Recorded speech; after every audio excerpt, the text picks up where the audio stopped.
Here's the question nobody is asking. What if the retirement you planned isn't actually affordable anymore? Not because you did anything wrong. You saved, you worked, you did everything they told you to do. But somewhere between rising housing costs, healthcare bills that keep climbing, and grocery receipts that feel like a punch in the face, the math just stopped working the way it was supposed to. And somewhere in the back of your mind, a question keeps coming up. One that maybe feels a little extreme, a little dramatic, but it won't go away. What if I just left? What if retiring abroad wasn't some wild fantasy, but actually the most financially responsible decision that you could make? That's exactly what we're going to talk about today, and I'm not going to sell you on it. I'm going to give you a real framework to figure out whether it makes sense for your life, your money, and your future. Because for some of you, this will be the most important 15 minutes you spent thinking about retirement. For those of you who are new here, I'm Jacqueline Schadeck, a certified financial planner and retirement income specialist. If you're considering retirement, hit that subscribe button. But before I get into the strategy, I want to tell you about a client. We'll call her Linda. Linda came to me at 63. She was a retired federal employee from Ohio. 35 years in the office, a pension, some savings. By every measure, she had done things right. She wasn't rich, but she wasn't broke. She thought she was set. Then her husband passed away 2 years into their retirement. Suddenly, she was living alone in a 4-bedroom house with a property tax bill that had gone up 40% in about 5 years. Her Medicare supplement plan also jumped in cost, and the town she lived in her whole life, it had gotten expensive. Now, it wasn't New York expensive, but expensive for what it was. And Linda started quietly doing the math. She needed $6,200 a month to maintain her lifestyle in Ohio. Her income between her pension and Social Security was about $5,100. That's an $1,100 gap every single month, bare minimum. She was drawing down her savings just to pay her bills, and she knew at that rate she'd outlive her money. One of her adult children mentioned Portugal. Linda laughed it off. She'd never even had a passport, but she couldn't stop thinking about it. So she ended up calling me, and we spent 3 months doing a real financial and lifestyle analysis, not just looking up cheap places to retire on Google, but actually stress testing this decision.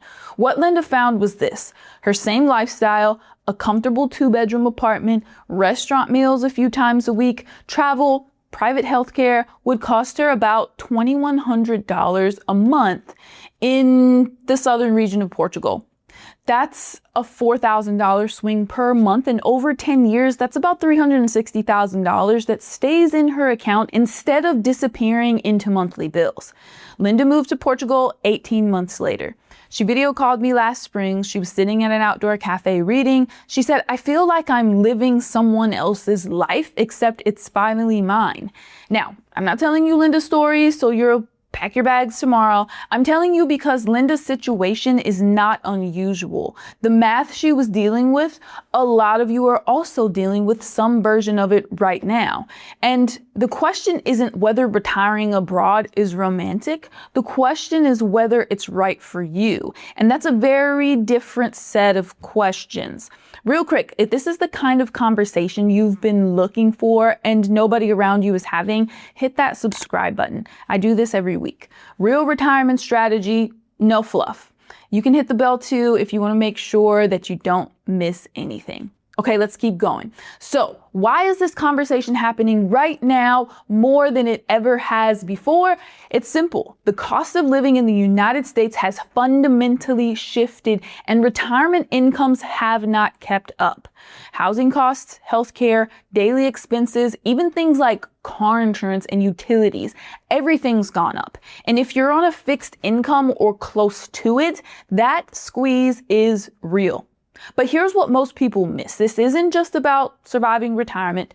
It's about what kind of retirement you actually want to have.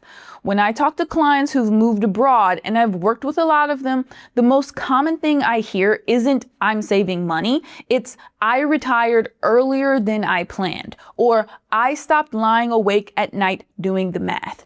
Because here's what money going further actually means in practice.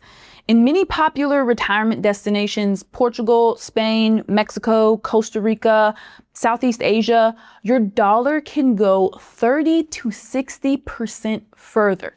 Not on a vacation budget, not on a daily life budget. Rent for a nice 2-bedroom apartment in a desirable Portuguese city, $900 to $1,400 a month. A sit-down restaurant with wine, $12 to $18. Private health care, full coverage, specialists included, for a 65-year-old, often under $200 a month. Compare that to what you're paying right now. And beyond the money, walkable towns, slower pace, better weather, a lifestyle that actually feels like retirement, not just a different version of stress. Now, does this work for everyone? No. And this is where I want to be really straight with you. Retiring abroad works well for people who are flexible by nature, who don't need everything to look and feel exactly like it does at home, who have income that travels with them, okay? So your pension, Social Security, investment distributions, who want to optimize their spending without reducing what their life feels like, and who are genuinely willing to plan, not just dream.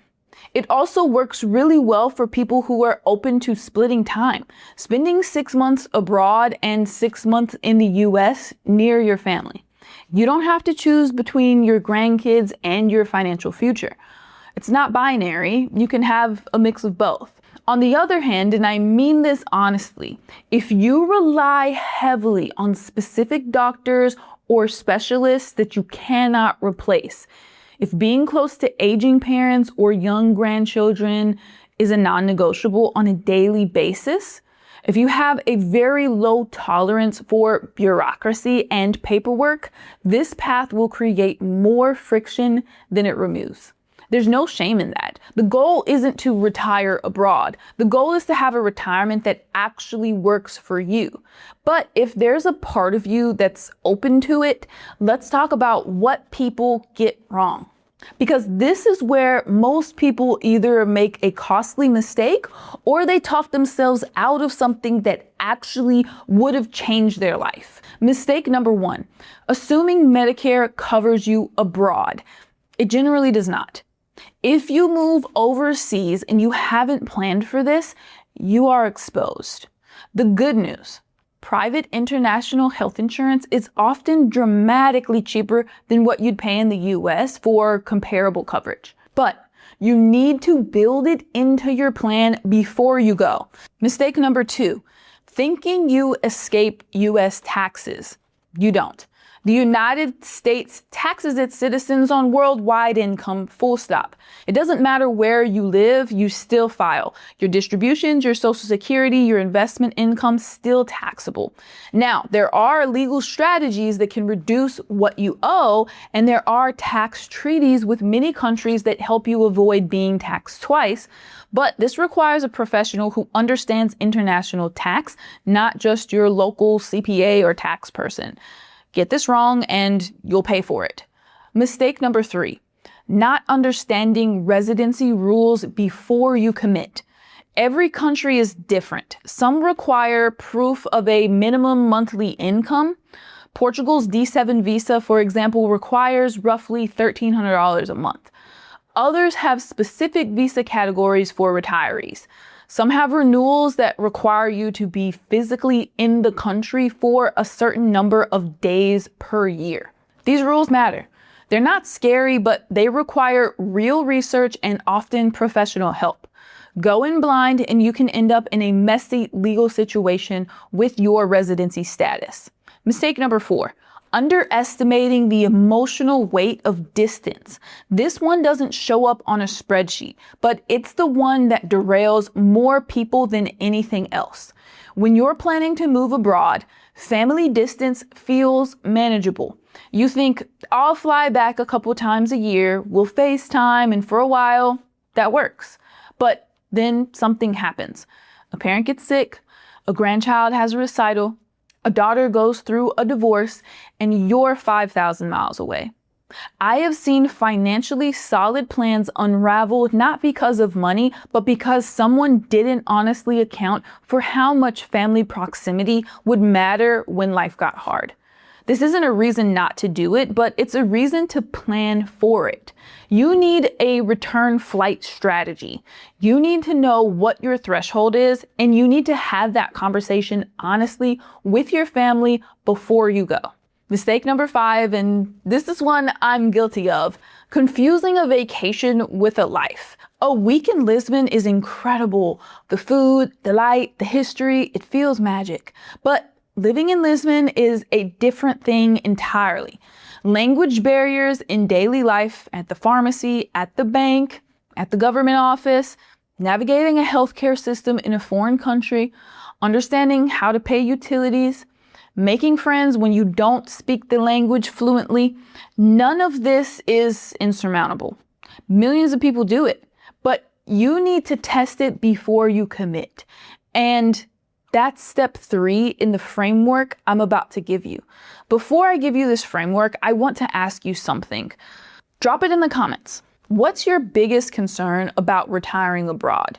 Is it healthcare? Is it family? Is it the tax situation? Is it just the fear of the unknown? I read the comments, and what you tell me actually shapes what I cover next. So let me know where you're at. Okay, here's how to approach this decision strategically, instead of emotionally or impulsively. Step 1, start with the life, not the location. The worst question you can ask is, what's the cheapest place to retire? The right question is, what does my ideal retirement actually look like? Write it down. Daily routine, climate, social environment, access to healthcare, proximity to the coast or cities, to English speakers.